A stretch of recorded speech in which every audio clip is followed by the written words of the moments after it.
Okay, can we do a quick testing yet?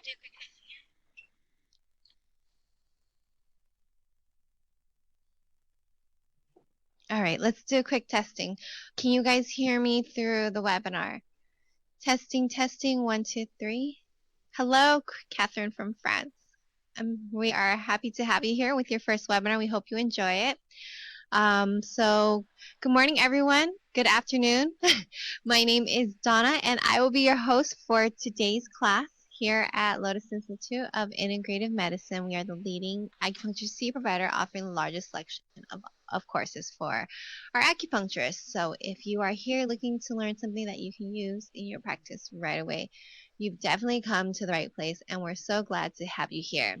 Each week we do hold a weekday webinar such as today's class, and they're free for you to attend, and they're usually around the lunchtime during our Pacific time here in California. So again, thank you guys for joining us, and today's class is going to be an introduction to Cole's class that will be this weekend. Today is an intro to allergies, IBS, and chronic infection, acupuncture, hara, and herbs. And we hope you guys enjoy it. So let's go ahead and give a big warm welcome to Cole Magbanua. Cole, if you can do a quick testing on your end so we make sure we hear you. Okay, testing. Can you hear me okay? You can hear me. Great. Can you all see me? Can you all hear me? Yeah. Okay, great. Okay. Movie reference for anyone who followed that. Okay, off we go. So today we will be talking about some internal medical things. So we're going to start with the basics of how I like to do acupuncture, which is distal points, following in the tradition of Master Tung and Richard Tan. And then I've developed my own sort of anatomical correspondence opposite side of the body. Anybody new to this? Just wondering how much basics we need to cover. Can anyone just say if they're new to distal points, haven't seen body mapping before, etc.?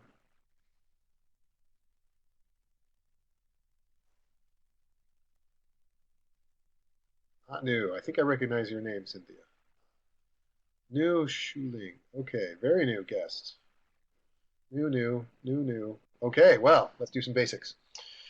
So this seminar we're doing this weekend, and this preview of the seminar this weekend, but we'll enjoy regardless. Wonderful.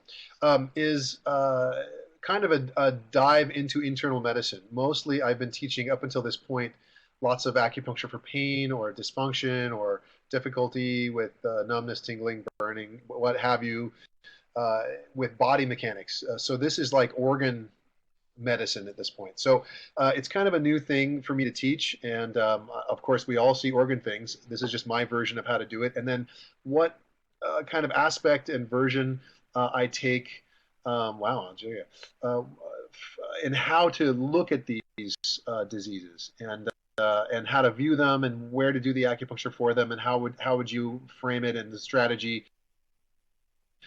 And then I have an interest in nutrition, so I've got a bunch of nutritional research for you guys on each disease that's all backed up by references, and then we'll just go from there. So today we'll cover some of the basics, and then we'll get into some of the specific, one specific disease couple that I am actually not going to cover this weekend. So lucky you that are here get to see it. I had to cut some slides out. It was too many.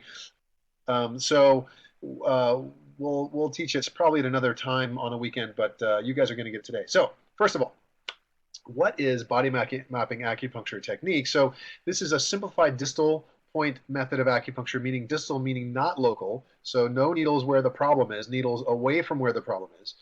The way I do it is using basic imaging and also some channel relationships. So the correlations of channels. So the Tai Yang hand and foot treat each other, or the clock opposite pair treats each other, right? So you use heart to treat gallbladder, or gallbladder to treat heart, right? Opposite clock. One's midnight, one's noon. They treat each other on the opposite time. We don't really care our stance. We just care that they're opposite. The opposite treats each other. Most of them found on the opposite side of the body. There's also a specific channel chart that I've developed, which is this chart. You may have seen this before, kind of this colorful person. So it's got all these channels instead of lines and dots.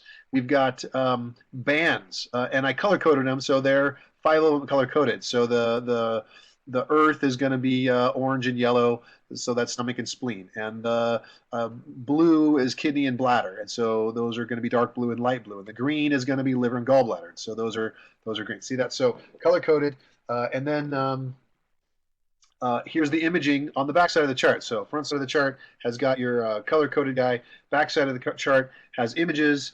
We like 3 main images. We'll cover these again. Extremity image, torso image, and head image. So there's reversals on all those. I also like a front and a back image, which you can see right there. Down a little bit.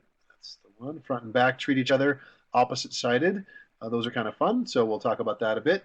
And then we've also got a nice little image as far as the over here. There's the channel relationship. So clock opposite pairs are paired up, and also name pairs are paired up. Those are my 2 favorites.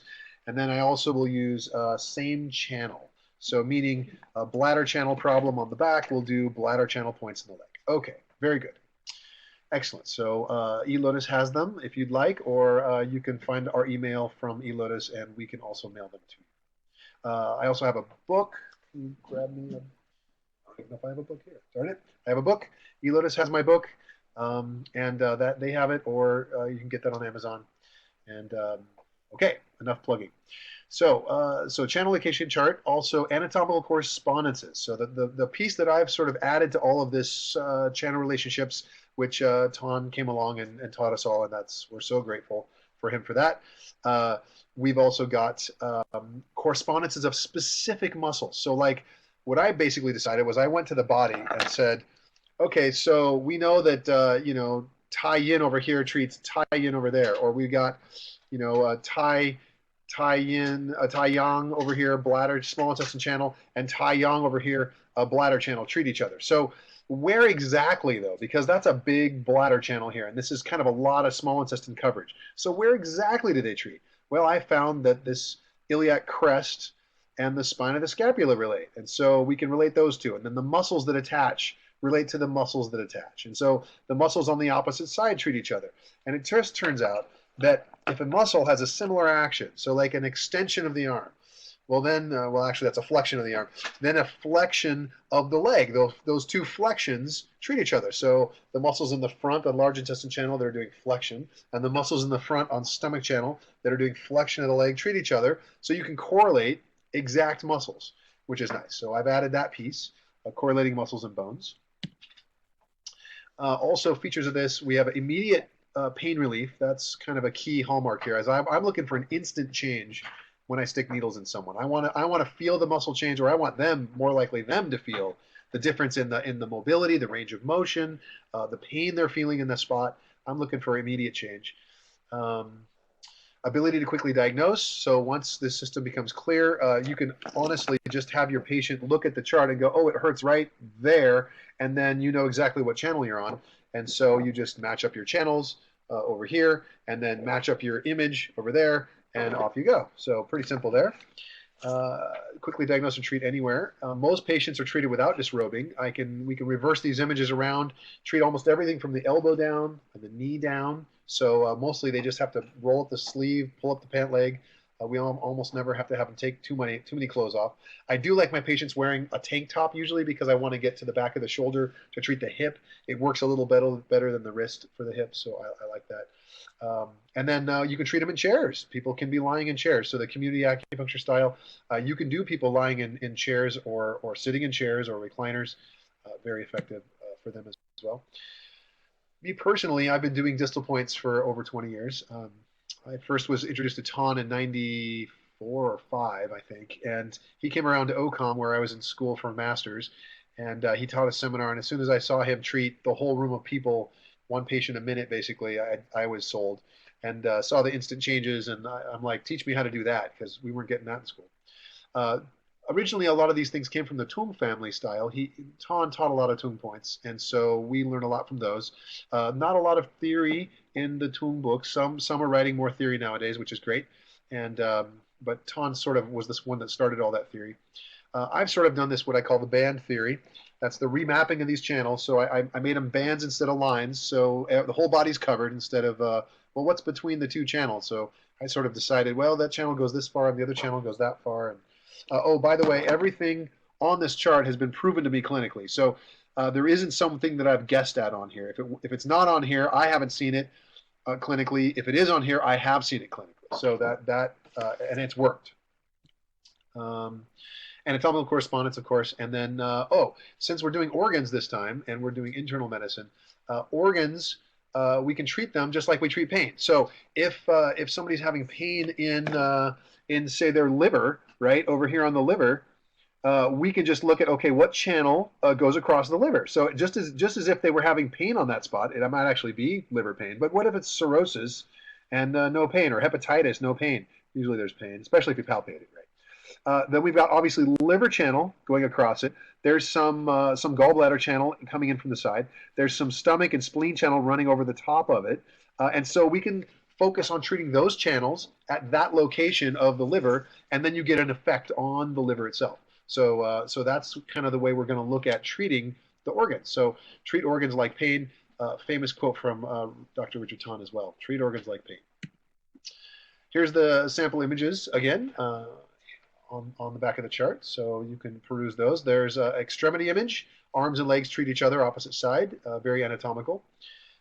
There is a torso image, which means the whole rest of your body that isn't an extremity, you can map onto the extremity, arm or leg. And then we have an extra image for the head.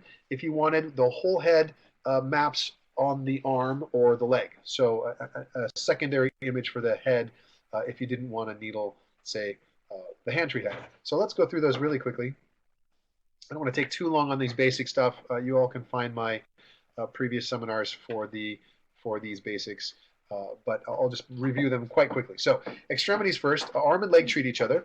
So the very simple is hands and feet, fingers and toes, right? So the fingers and toes are the same number, so 10 fingers, 10 toes. Thumb would be, anyone? Big toe, right? Pinky would be little toe, so all the others are, count them down. And then the hand itself would be, palmar surface is the bottom of the foot, top of the hand, top of the foot. Wrist relates with ankle perfectly, joints match up. 2 bones in the lower arm, 2 bones in the lower leg, so tibia, fibula relating with radius and ulna. Elbow, hinge joint relates with knee, hinge joint. Upper arm bone, humerus, relates with the femur as you go up the leg, and then you've got a nice ball and socket joint in the shoulder, ball and socket joint in the hip. So very nice anatomically laid out extremities. If you ever see your dogs or cats running around, or if you have, say, a pet lizard, perfect anatomy on the lizard. Not quite as perfect with dogs and cats, but really close. You can really see the matching front and hind quarters. Slight differences, of course, but very close, very similar. So we can take advantage of that similarity anatomically. And the channels, luckily, name pair channels line right up with the anatomy in most situations. Sometimes we go with the anatomy if the channels don't line up perfectly. So anatomy trumps channels for the most part. So that's extremities. There's a reverse to that extremity image. So let's say someone had shoulder pain and you didn't want to take a bunch of clothes off a needle in their hip. So what do? Well, we can reverse that extremity image, and the reversal I like to do is I number the joints. So I'm going to number 1 at the wrist, 2, and then 3 at the shoulder. Number 1 and number 3 can reverse. So that means that the shoulder now is at the place of the wrist. So shoulder can treat ankle, because wrist used to treat ankle, right? So shoulder, ankle, knee, and elbow still relate, same. And then wrist will now relate with hip. So if you did have that shoulder problem, you can use ankle to treat it. Again, channels stay the same, name pairs predominantly for this extremity image. And then we can also keep the same opposite-sided treatment. So opposite. So if it's large intestine 11, name pair is it's Yang Ming. So we're going to match Yang Ming with foot Yang Ming, which would be stomach, correct? So then stomach 41 is at the ankle joint. So that will treat large intestine 15 at the shoulder joint, right? And if you just so happen to have a patient that had large intestine 5 pain and large intestine 15 pain, the one point at stomach 41 would treat not only wrist, because ankle wrist, but also treat shoulder, shoulder. So there's that. Very good. So that's extremities. For the torso, we're going to take the rest of the body that's not extremity. So from head to do 1 to do 20, basically, head to tailbone. We're going to map the rest of that on the arm. So let's just do the quick, easy one. So head is like hand. So, you know, it nods and it goes sideways, right? So head and hand, that matches up nicely. Face is on the front. Back of the hand would be back of the head. That's basically the head. And then as you go down, there's neck level is sort of here, right where the wrist crease meets is right where the head crease is. So C1 occipital is going to be right at the crease, and then C7, 6, 5, 4, 3, 2, 1 as you go down the wrist. So like lung 7 is going to line up right with C7, T1.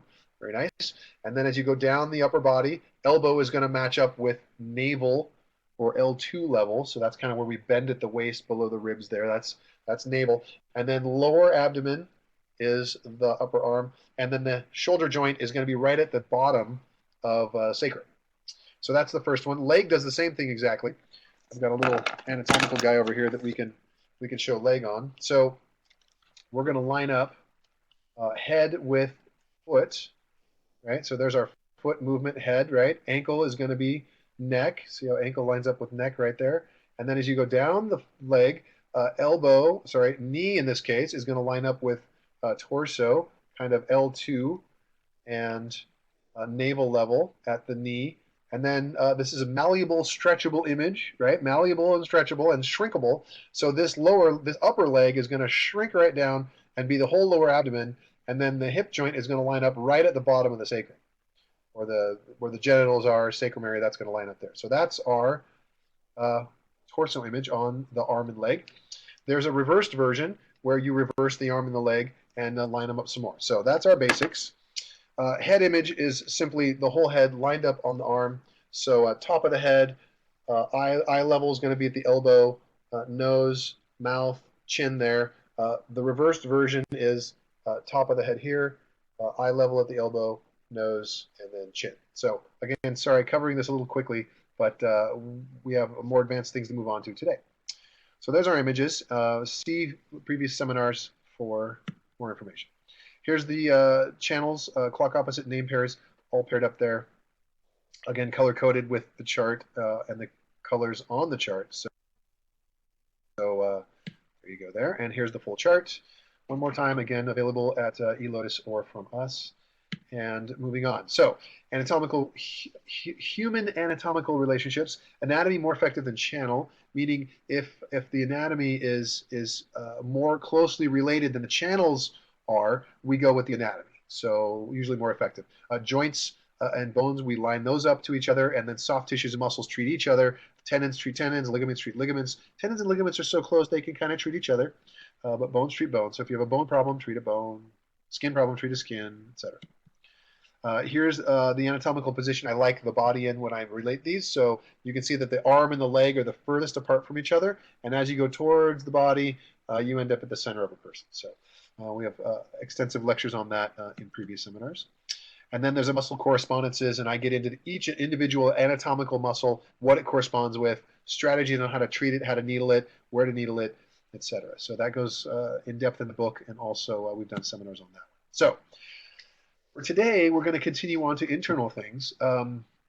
Here's a hara diagnosis that I really like. So this comes out of the Nanjing, and it's kind of the basic layout of where the organs themselves are, in addition to some little extra things, like the liver on the bottom left over there. So the bottom left quadrant has a liver zone that's kind of, I call it liver crossing, right? And that lung that's bottom right over there, that's basically where the appendix is. So that's more of an immune spot than just the lungs themselves. If the lungs are having a problem, if it's asthma, you're probably not going to find it there. If it's an infection, though, immune system, you're going to find it there. So, and then kidneys right in the middle, spleen right at the navel, large intestine on either side, stomach right above it, heart way up at the xyphosternal notch and a little bit up towards the heart itself. So you'll find some heart stagnation there, and then spleen over in the corner. So those are our hara spots. So we'll go through those on each disease this weekend. And then pulse diagnosis. I have a little bit of a different version of that. Originally shown to me, yeah, second book. I'm working on it. Thank you. This seminar is going to turn into a book, I think, at some point.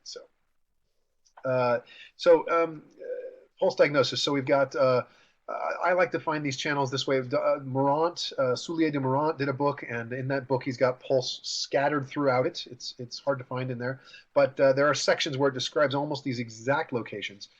And originally shown to me by a very nice woman named Andrea Alizzi. She teaches as well. Very amazing pulse teacher. So the way this works is you've got yang organ and then yin organ. And actually there's 4 levels. So it goes yang channel, yin channel, yang channel, yang organ, yin channel, yin organ. So yang then yin, channel, organ, channel, organ. So that's the order of as you push through the pulse in the position. So on the right, we've got large intestine and lung. So it would go large intestine channel, and then a little bit deeper is large intestine organ, and then deeper yet is lung channel, and then the deepest position is lung organ.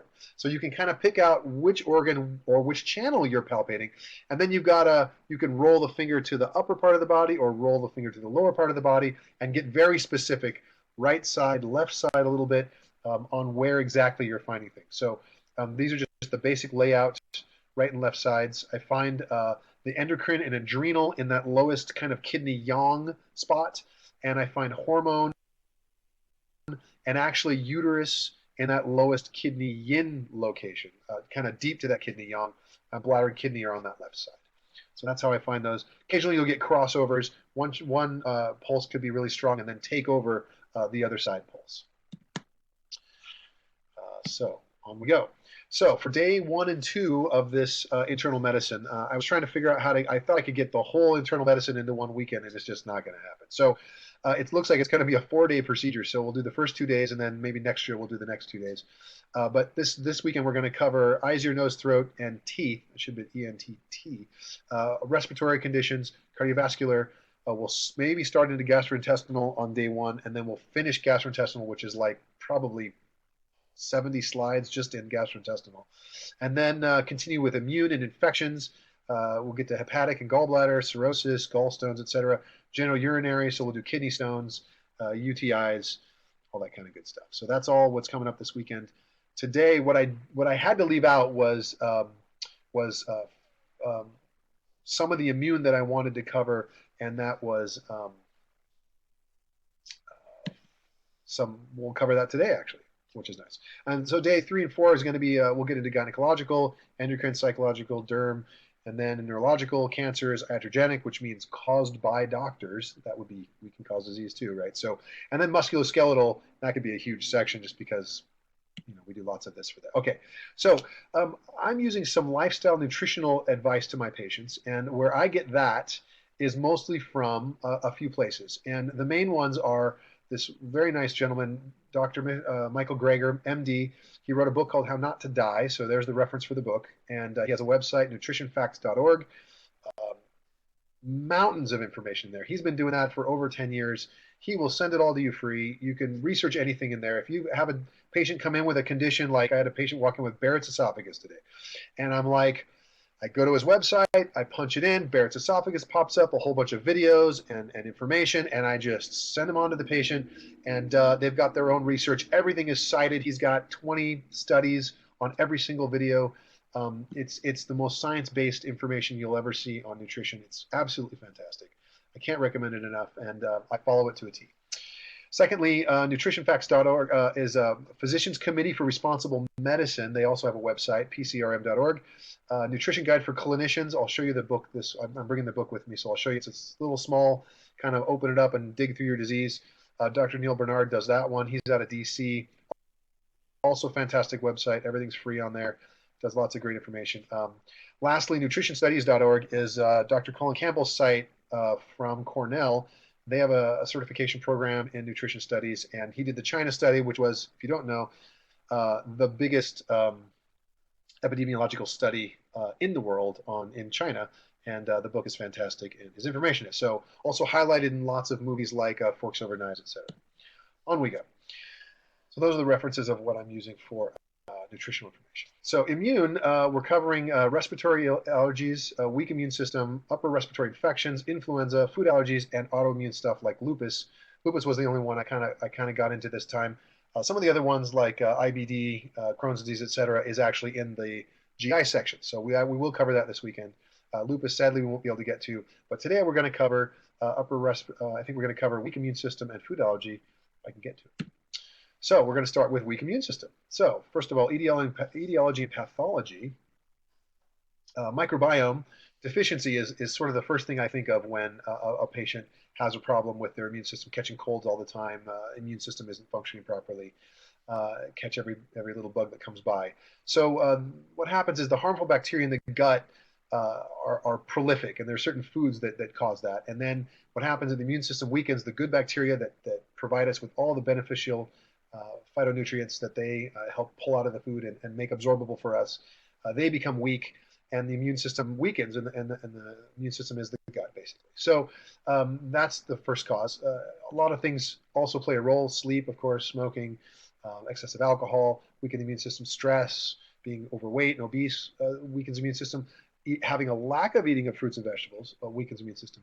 And then there's some genetic piece to that. So this was out of actually harvard.edu. They had this piece on weak immune system. Diagnostically, allopathic diagnosis is basically frequent infections. They can do blood tests to look for your white blood cell counts, etc. For hara, in palpating the hara, I would be looking in the immune area.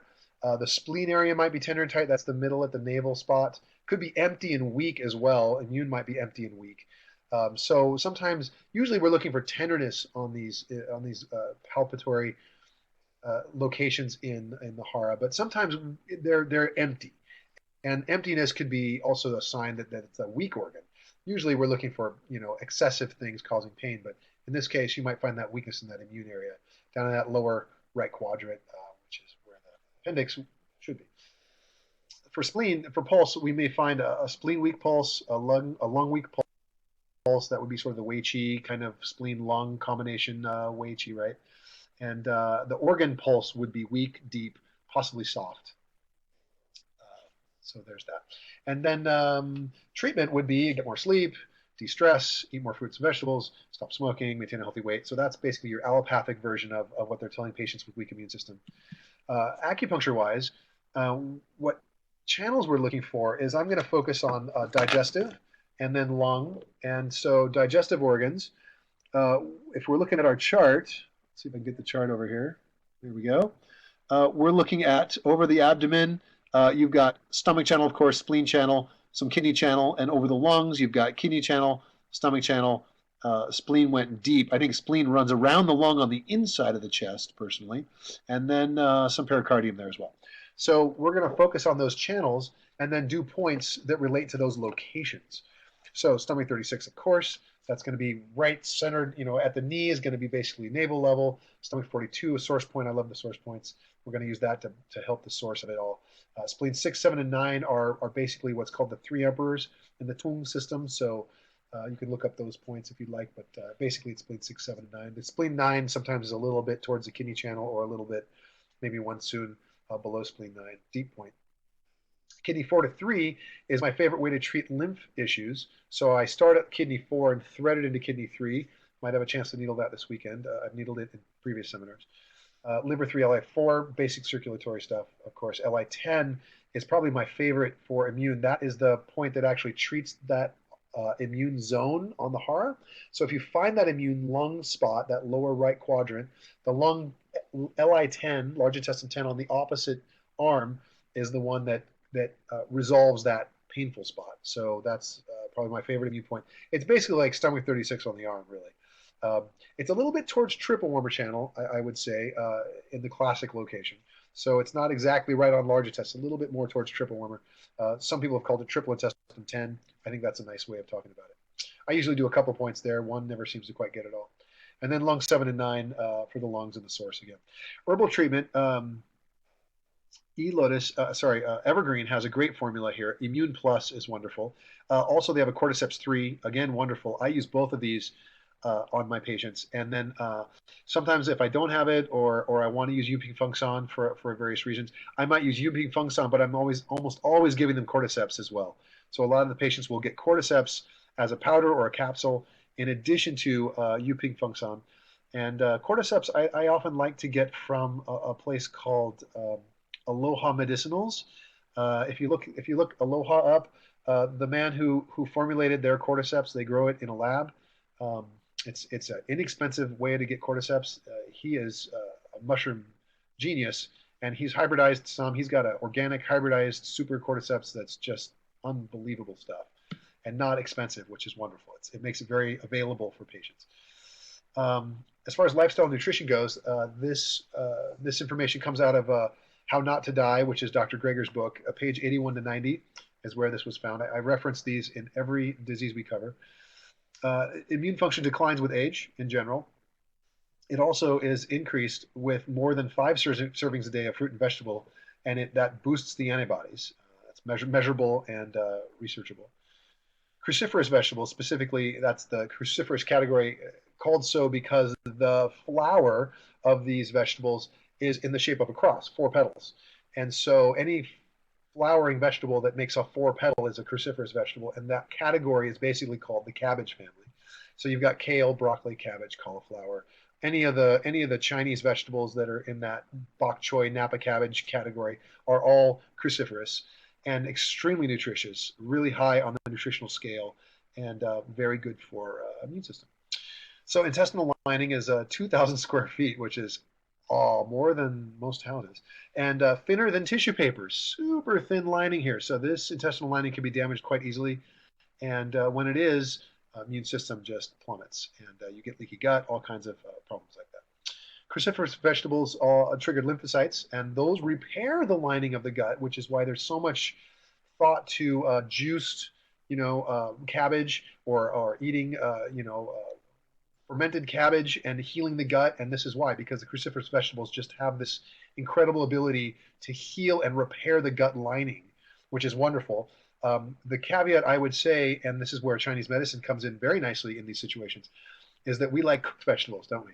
And so the cooking of them doesn't destroy this property, and it makes them much more easy to digest. And so a lot of patients will hear that cruciferous vegetables are great, and they go eating them raw, and their guts just get worse and worse. And it's because of this uncooked version of super hard to digest, very cold in the Chinese view of being cold. And I find that little addition to my patients makes such a difference for their digestive function. It's just eat the cooked vegetables until we get you nice and settled in the digestion, and then you can go back to some raw. Especially in the summers, it's okay to do more raw, and it'll hold.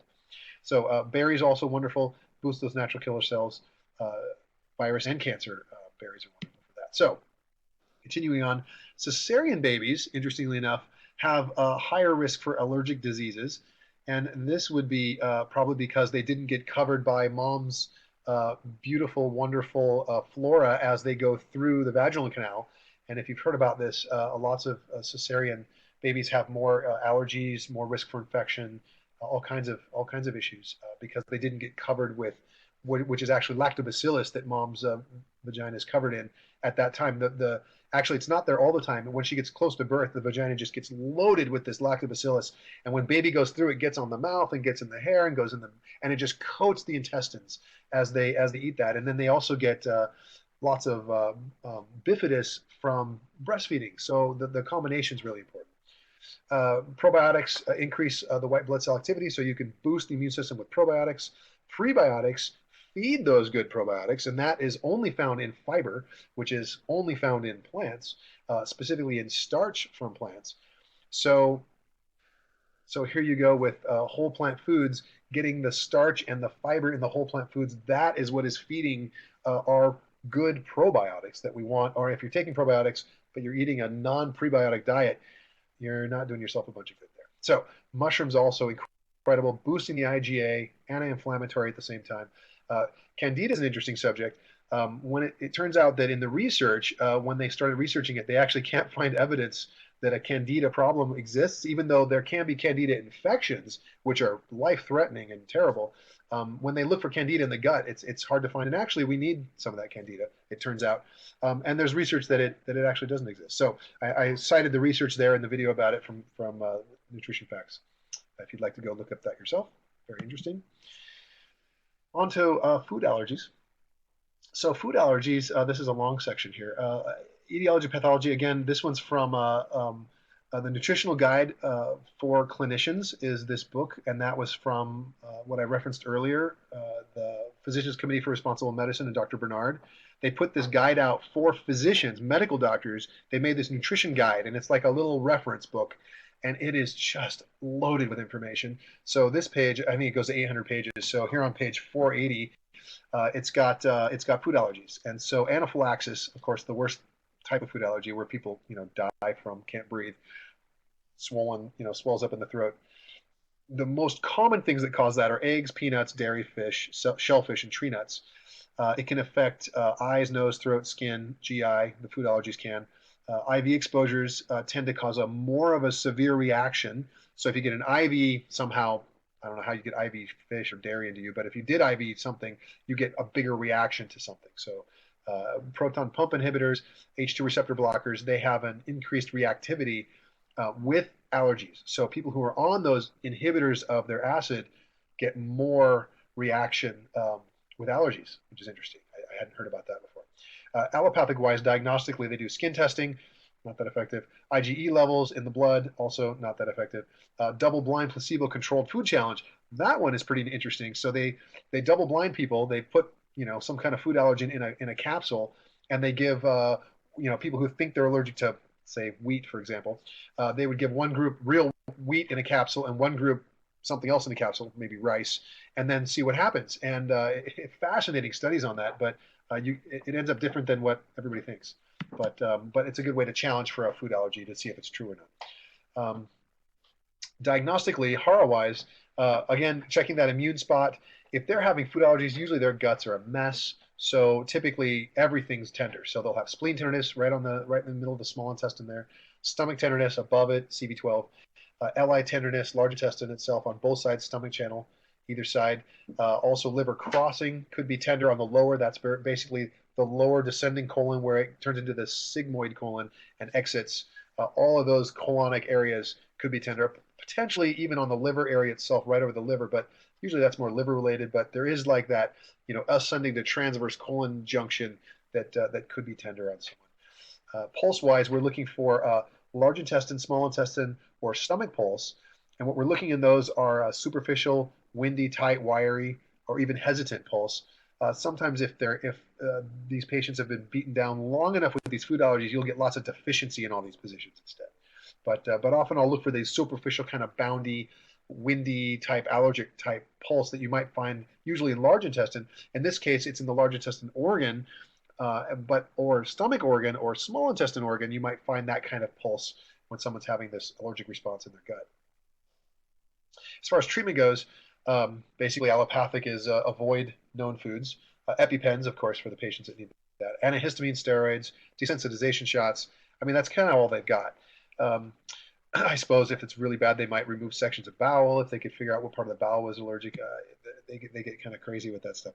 As far as acupuncture goes, channels, we're looking at all the channels over the digestive area. So stomach channel, spleen channel, large intestine channel, because it goes to its own organ, of course, internally more. There isn't obviously large intestine over the body. It kind of ends at the face. Small intestine channel, also organ, more related there. Kidney channel, CV, because it's right in the middle, right, also. So points, we're going to try to focus on those areas and around the navel. So we said navel was elbow, navel was knee. So points around the knee, points around the elbow are going to be useful. So that's stomach 36, 37, spleen 9. There could be a lung 5 in there. I think I left that one off. LI10 is at navel level. And then these other points like LI4 is just this general kind of movement chi point. Large intestine treats itself. There's a microcosm of the whole body there, so you get LI4 is like right in the middle of the person. That's digestive. PC6 triple worm 5 are going to treat PC6 classic for the nausea. That's that upper chest, but it also will treat lower. So you could go either way, right? So triple worm 5 same level. both useful. And then the liver 4 spleen 5, that one is a special point for the hara spot of the liver or the liver crossing. So depending on which side you do it on, if you do it, it's the same side point. So I use that for that lower, say the lower left quadrant, that same side, left side, liver 4 spleen 5 location. You can see my book or previous seminars for the way to needle that. You needle it basically under the tibialis anterior tendon towards stomach 41. And I usually put the whole 1.5-inch needle in there, so even on a smaller patient. Love that one. Herbal treatment. Evergreen has this GI tonic formula, which is great. That's a very nice basic spleen tonic, spleen Chishu type formula. Basically, it's a Liu Junzitong sort of modification. I'm very happy using that one, or Sejunjitong, Liu Junzitong. That's 4 gentlemen, 6 gentlemen. And then if they've got lots of huge, heavy tongue coat, I really like the Xiangsha Liu Junzitong, which is they've taken Liu Junzitong and they've added Sha Ren and Xiangfu just for more damp draining. Once that coat starts going away, though, if you're not careful, you can over dry somebody out. Those herbs are pretty warm. They dry people out a lot, so you can over dry with that formula. Then I switch them off to the Liu Junzitong long term. And if there's no dampness showing whatsoever, which is really rare, then the 4 gentlemen's fine. Bujo Yichitong, if they're really spleen chi sinking, lots of diarrhea, then the Bujong is great because it just really lifts. Shengli Baijiu is not the same reason, just lifts right up. Very useful for that. For the acute symptoms, like food poisoning, you eat something, food poisoning, or you eat something and you feel terrible right afterward, Q-ling pills, fantastic. Can't beat that formula. There's a couple of fakes out there. It used to be the Young Chung brand was the best one, and now as long as it's coming from Solstice, I like it. Currently I get it from People's Herbs. I think they carry a good version of it, so I use that. It's the red box. Let me see if I can grab one and show you. You guys don't know it. Here's the Q-ling one I like. Nice red box. Solstice is the importer. I think they're listed on here. Somewhere it'll say Solstice Medicine on it. But People's Herbs carry it, so I buy it from them. And they used to come in little vials. Now they come in little packets. At first I thought, oh, it changed the formula when they went to packets from vials, but it seems to work okay. I was worried about it for a while, but it still seems to work great, especially on those food poisoning cases. And ginger tea, I always give these patients ginger tea, especially if there's any kind of nausea, dysbiosis. The ginger tea after eating everything is wonderful. Okay, so this lifestyle nutrition section goes on for a while. We're going to cover like a food elimination diet, a fast, and then an elimination diet. There's another doctor, a naturopath I like, named Dr. Bailey. He's here in Portland. It's Dr. Stephen Bailey. He's been practicing forever. And he's got a great book called The Fasting Diet. So we'll get to that in a minute. But first of all, 5 to 10% of children have food allergies. 2 to 4% of adults have food allergies. Many children outgrow them, so they go away as they age. Sensitization may be reduced by late introduction of potentially allergenic foods. So if you're worried about your kids being allergic to peanuts, just don't give them peanuts for the first couple of years. If there's a parental allergy with a food, you just completely avoid it until they become grown, and then they may or may not develop that allergy depending. There seems to be a genetic component. Common allergens are milk, egg, peanuts, tree nuts, seeds, wheat, soy, fish, shellfish. And so you're avoiding these in the early ages, and then even older and older, you can start incorporating some. Omega-6, which is you get higher omega-6s in seeds and animal products specifically. They may increase IgE levels and leukotrienes, which are another immune responding chemical that goes after immune and cause allergy type responses. Those increase the allergic response with omega-6s. So omega-6 increases the allergic response. So make sure patients are trying to avoid foods with the omega-6 being high in it. Vegetable oils, margarines, and other omega-6 foods are high in the omega-6, right? To reduce the likelihood of allergies, here's that breastfeeding part, right? Breastfeeding for more than 4 months prevents the early onset of allergies. So kids that get early cow's milk or formula often triggers the IgE levels to go up. Lots of studies on this. They did blood tests on all these kids, and they have charts on it. And anyway, you can look up those studies in the book I referenced earlier.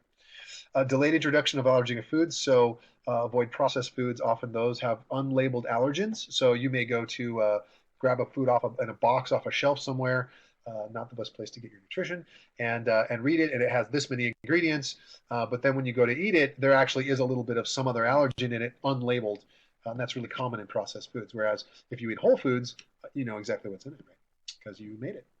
Allergic sub avoidance diet for breastfeeding women helps to reduce the childhood eczema.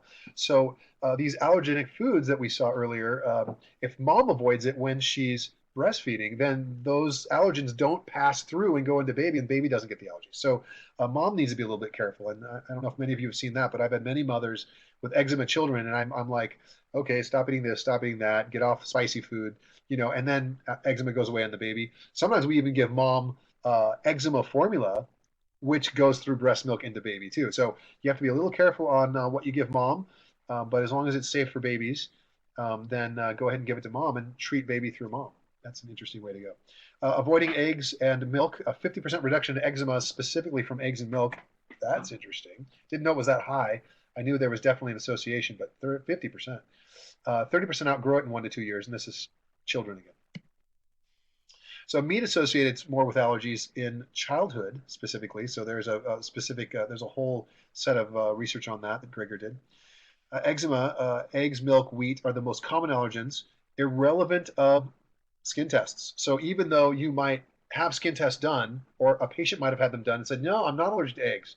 Yeah, but when they stop eating eggs, their allergies go away anyway. So it's really common for these skin tests not to be accurate, you guys. There are better ways to try to find out if you're allergic to something than the skin prick test. Blood test also not as accurate. Depends on what you've been eating, what your immune system's doing right then. Those are highly variable. So here is the elimination diet from the Physicians Committee for Responsible Medicine. Again, they have that little physician's dietary book. The baseline diet they put people on is brown, white, or puffed rice, or all three. Cooked and dried fruits, they want it easy to digest. Cooked green, yellow, orange vegetables, also easy to digest. Again, they're following kind of the Chinese view here of cooked foods, right? I love this. Plain and carbonated water only. They don't want you doing juices, that kind of stuff. Modest amounts of salt, maple syrup, vanilla, just to flavor a bit, but modest. We don't want to cause. So these are non-allergenic type things for the most part. And then once people are on that baseline diet, and dermatitis or whatever the food allergy they're having has abated, gone away, takes about a week or so, then you start doing a food diary. They have you add food one group at a time in generous amounts. So if you add a whole bunch of foods that are all allergenic together, then you're not going to know which one, right, you had a reaction to. Whereas if you do it one group at a time, slow reintroduction every 3 to 5 days and observe which one's causing symptoms. So maybe it's soy, maybe it's corn, maybe it's wheat, maybe it's peanuts or nuts or milk or dairy or who knows, right? So you just add one at a time. Most common allergens are added last. So start with maybe tomatoes and peppers and that kind of thing first. And so usually I have people start with fruits and then go on to veggies and then move on to beans, and etc. If there's a reaction, then what you do is you try to avoid that food for now a couple of weeks, and then try it again later. And then when you try it again later, if you have another reaction, now you know you really did have an allergy. It wasn't just some kind of cross thing. You could try that a couple of times just to make double sure. Again, depends on the reaction. If there's anaphylaxis going on, that needs to be really closely supervised. Totally out of our scope. I wouldn't even try it. Yes, Gala, cordyceps was aloe. I haven't seen Arnheider, Linda. I have not seen rice to be inflammatory. White rice diet is the classic Chinese. White rice porridge is actually what I put when we do IBS and IBD.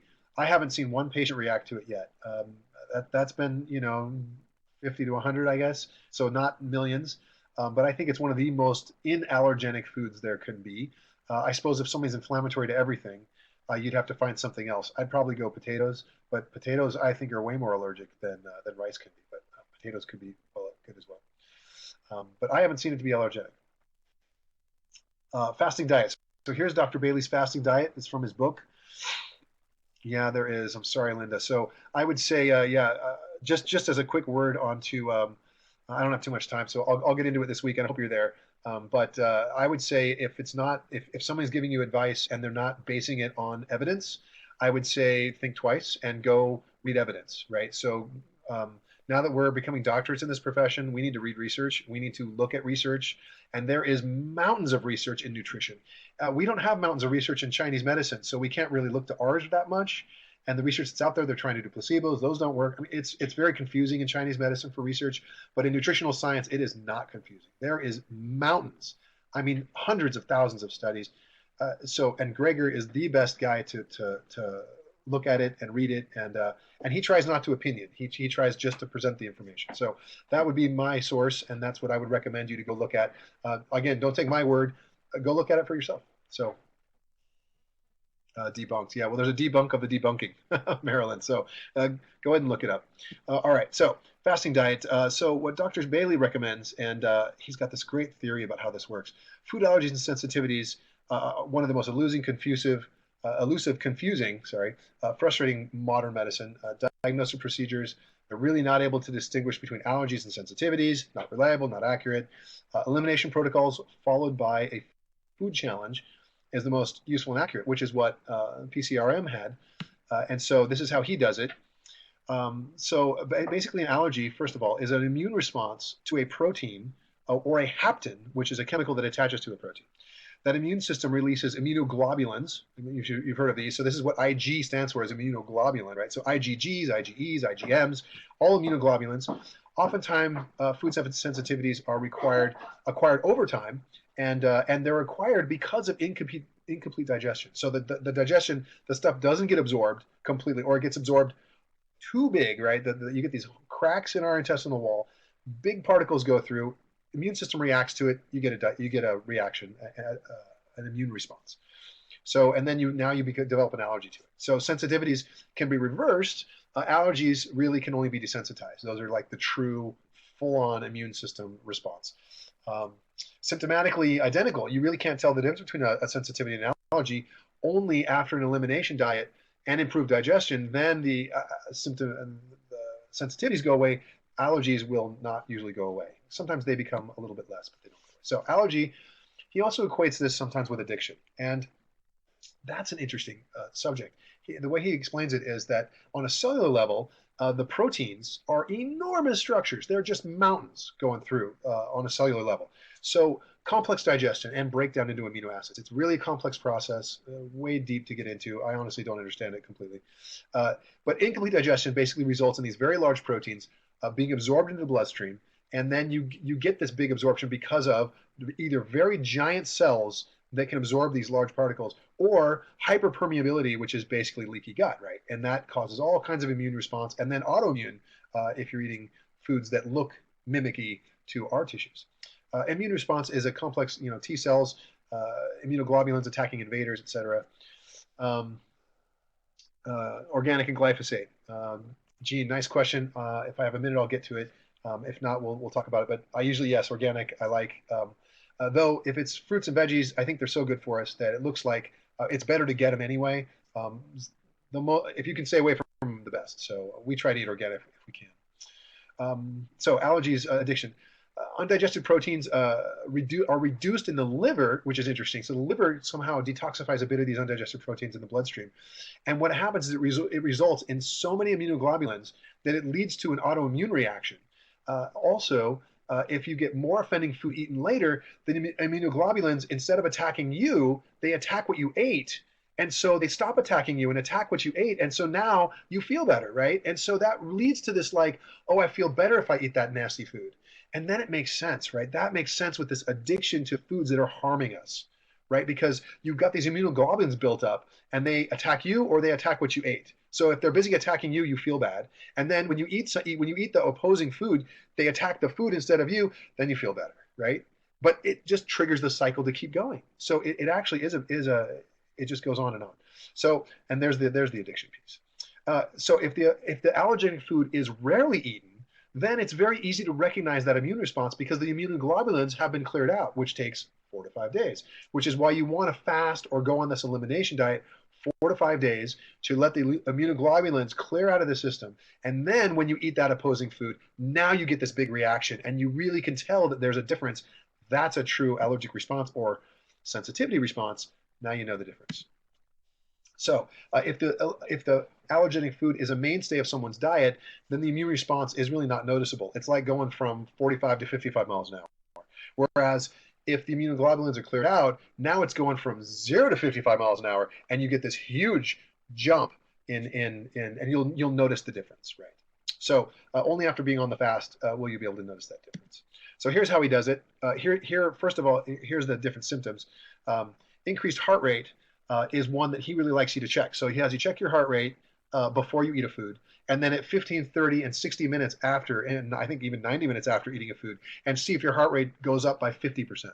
So if your heart rate's normally, say, 60, 50% of that's 30. So if it goes up to 90 or over after eating a food, you're having an allergic response to that food. There also could be, of course, rash, lightheadedness, fatigue, palps, all the basic headaches, mood swings, etc. Post-food challenge, it's really accurate. Removal of rotation of aggravating foods. So if you do have an aggravating food that just raises the heart rate but doesn't give you huge reactions, you might be able to have that in your diet occasionally, right? Like once every 2-3 weeks. And it's not going to do a huge amount of damage. Most common allergens, again, dairy, eggs, potatoes, wheat, soy, peanuts, corn, tomatoes, citrus. So he has you add those carefully. So when you ingest them alone or with other known safe foods, it's okay. If you eat a couple of those things together, it's going to be hard to tell which one it is that's causing the problem. So 2 common allergens in the same meal, you want to separate those in different meals. Heart rate check, 50% increase. Reintroduction diet is after 5 days of water or juice fast. So he recommends doing a juice fast with enemas, etc. I personally just do water fasts and look for that pulse change or bigger reaction, digestive disturbance, diarrhea would be a great one, something like that, nausea. So he highlighted this one. The key to a successful fast is to come out of it slowly, right? So nice, slow reintroduction. So he's got basically a 6-day here. First day starts with a liver flush tonic. He has you do this before the fast also. I'd recommend his book if you wanted to really go through the fast. We've done it, and I really enjoy it and like it. Mostly I do a water, but I do like them. So he has you do 3 tablespoons of olive oil, 1 or 2 fresh cloves of garlic, diced or pressed, juice of a lemon, juice of an orange. The orange is optional. And then you just pound that. Usually he has you do it with a whole bunch of fiber pre-fast, but in post-fast, this is just to get the gallbladder ready to digest things that have fat in them. Otherwise, it might be all like stagnant, clogged up because you haven't been digesting anything fat for 5 days. So no allergenic foods on the first day, just fruits and vegetables.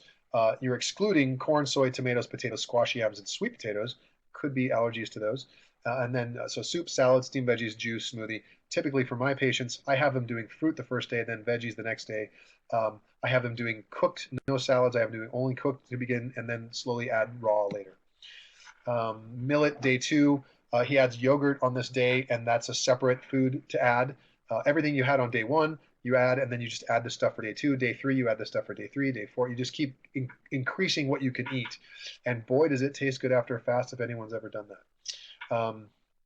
So yogurt is a separate thing. That yogurt helps identify whether it's the sugar in the dairy that's giving you a problem or the protein, right? Because the sugar's been digested out by those bacteria in the yogurt, whereas the protein's still in there. So if someone reacts to yogurt, it's the cow protein, and they have to stay away from all dairy.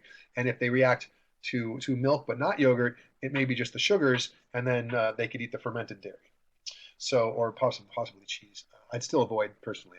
I recommend against it. But so tomatoes again separate, barley, yams, sweet potatoes, squash, potatoes. Potatoes are separate, citrus is separate. And on we go, day 4. Now he adds rice in on day 4 and other grains, and some legumes, soy and peanuts, again allergenic, so separate there. Of course, everything's cooked here. All the legumes are cooked. Eggs, separate eggs. Also, great time to try new whole foods. So new different kinds of grains you haven't tried. Maybe you'll try triticale or teff or something unusual. Whole grains come in on day 5. So processed white wheat is usually has less protein content in it, right? Lots of protein in that fibery brown part. So he wants you to eat the whole wheat versus the white because it's better for allergic testing because the protein's more, right? Again, in a separate meal than the other foods. Corn separate, grains, oat, rye, etc. Dairy separate. So now you can try the other kinds of lactose. Versus just the yogurt, cheese, of course. And then some people may be better off with the goat or the sheep than they are with a cow as far as that digestion goes. Final reintroduction day gets nuts, yeasts, and meats. Quick note on yeasts, those are a bit tricky because they seem to be able to trigger Crohn's disease. So if you have a patient with Crohn's, I would have them avoid yeasts. There's science on that. Otherwise, yeast is a really great immune booster. So Okay, so multiple reactions, you may not get a good reaction on other days. So if you get early reactions, it may be hard to tell later because your body's just busy reacting. Coffee, alcohol, processed foods, he recommends avoiding. Foods with additives, preservatives, of course, try to avoid sugars, chemicals, etc. So that's what I had for you guys today. More of this kind of stuff for all these diseases. Cardiovascular disease we'll cover coronary heart disease, hypertension. We're going to do respiratory illnesses, um, immune responses, all kinds of what are the best foods for immune system, what are the best foods for cardiovascular, what causes cardiovascular, um, on and on. So, and all based on science, tons of references, and then all the acupuncture points I like for it, herbs I like for it, hara to help diagnose it, pulse to help diagnose it. I mean, it just it's pretty depth, you guys. So this one I dumped it all in here. So kitchen sink went in this talk. So I hope you guys like it, and looking forward to seeing you this weekend. Thank you, Cole, for a great class today, and thank you, everyone, for joining us. I saw a lot of great questions. Please save your questions for this weekend, and that's when we'll have our full day class. We have part 1 on Saturday and part 2 on Sunday. Thank you guys so much once again. And if you want to watch any part of today's class again, we have recorded it and it'll be posted up tomorrow afternoon. That's it for today, everyone. Thank you so much and have a great rest of your day. Bye.